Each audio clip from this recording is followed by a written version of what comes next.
You know, I think Shyamalan learned from his mistakes, because this movie is kind of like The Happening, except in this movie, something actually happens.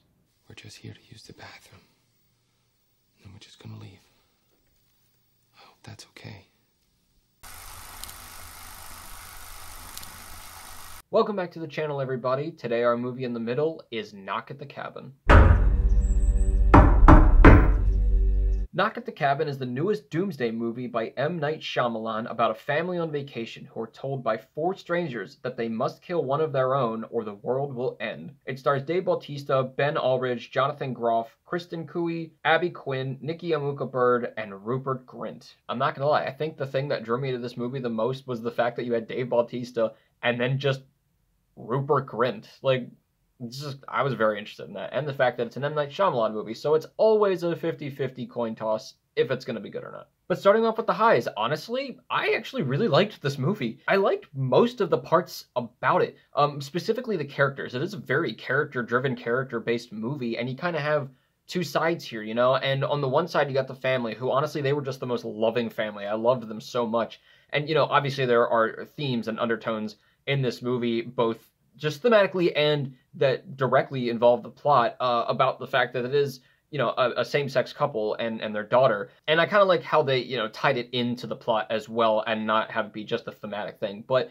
overall, just the theme of love with this family was amazing. I loved all three of them. They had differing opinions of what was actually going on here, and then the daughter, who I thought was just the cutest thing ever. And then you have the other side, who I'm going to call the prophets, because they basically say that they have visions, and they were really, really cool as well. They all just kind of like have different personalities and roles. You got the one who's like the leader, the one who, you know, he's really nice about it and trying to like be like even-tempered about everything. You got the scattered one, you got the super religious one, you've got the really aggressive one. So they kind of all had their own personality, and I really liked all the characters in this movie. I just thought that they were very interesting. But far and away, my favorite performance out of this movie was Dave Bautista, which I honestly, going in, would have probably said that anyway because he just seems so interesting. But definitely after the movie, I was like, look, I'm going to miss him as Drax for sure, but I'm excited to see what this man's going to do with the rest of his career, because I really liked him in this role, specifically because he's this overbearing, huge guy, but he plays it.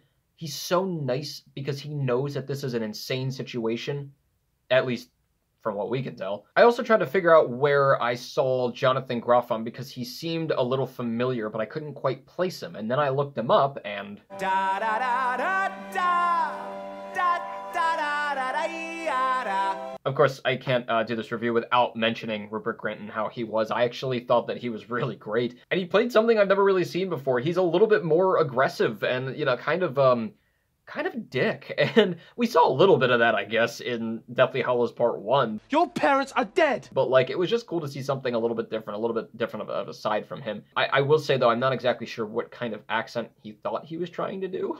And I think something that really supplements all of the characters being so well written is the dialogue. I just really liked their voices and how they talked. I mean, not like the sound of their voices, but like what they said, how they said it. I like the kind of like ominous, mysterious lines, you know, from the prophets especially, about like the world's going to end, and all these things that they would say during these rituals that were really cool, which was another part of it. But particularly because this is a very character-based and dialogue-based movie about arguments back and forth between these two sides and trying to convince one another of their argument.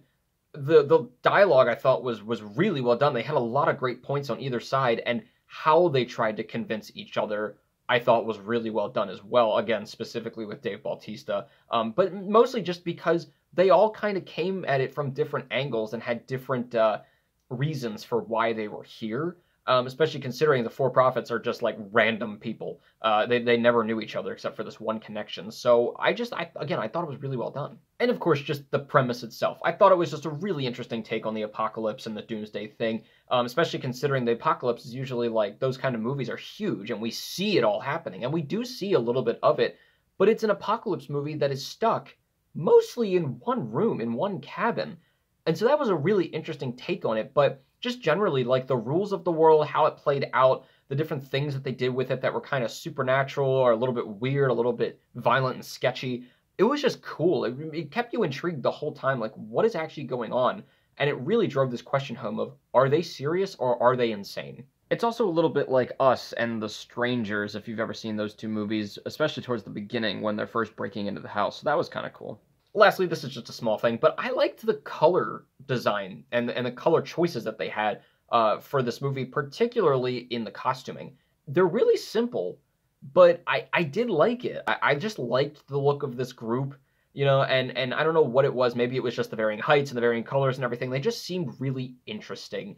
And I don't know why I think that so much about this group, but I just really liked them, and the color correction and the color choices and everything really went along with that. I do have a major low, and it's not something I can really elaborate on, but I'll just say this. It is a little bit disappointing later in the movie, particularly because it does feel kind of safe. I gotta say, M. Night Shyamalan, I think, did a pretty great job in terms of the acting, the directing, even how like certain shots happen. Usually he got kind of weird with that, especially with like Old. There was a lot of really weird shots that were there for like no reason. But the only thing I think I'll say with this one is that there's something that Shyamalan usually has with his movies that wasn't exactly as big as normal. Not really sure whether to be vague about this or not, because if you've already seen a Shyamalan movie, you kind of know what I'm talking about. But I'll just say this. It did feel a little safe. It felt very straightforward, which normally I like in a movie. But with someone like Shyamalan, I'm kind of expecting more. I'm kind of expecting different turns and things like that. And it just sort of plays out to the point where it ends, and you're like, okay. So, yeah. Yeah. That's not to say that what the ending was bad. It was just kind of like, yeah.